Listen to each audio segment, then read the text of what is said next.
AI வச்சு trade எடுக்காதீங்க. AI வச்சு உங்க ட்ரேட் அனலைஸ் பண்ணுங்க. ட்ரேடிங்ல ஏஐ யூஸ் பண்ணலாமா? ஃபார் எக்ஸாம்பிள் நீங்க ஒரு 50 இல்லைன்னா 100 ட்ரேட் எக்ஸல் ஷீட்ல அப்டேட் பண்ணி வச்சிருக்கீங்கன்னா அதை ஏஐக்கு கொடுத்து அனலைஸ் பண்ணலாம்.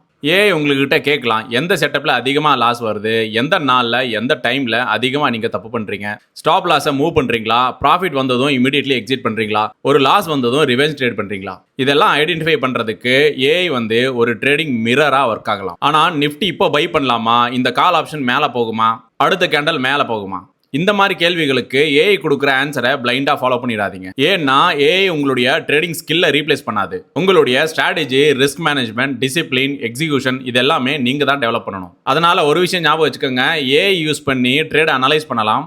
அதே ஏஐ யூஸ் பண்ணி உங்களை இம்ப்ரூவ் பண்ணுங்க. ஆனா ஏஐ வச்சு பிளைண்டா ட்ரேட் பண்ணாதீங்க. பிகாஸ் ட்ரேடிங்ல ஏஐங்கிறது ஒரு டூல், ட்ரேடர் நீங்க தான். இந்த மாதிரியான ட்ரேடிங் சம்பந்தப்பட்ட அனாலிசிஸ்க்கு நம்ம பேஜை மறக்காம ஃபாலோ பண்ணிக்கோங்க. அதோட ஷேர் பண்றதையும் மறந்துடாதீங்க.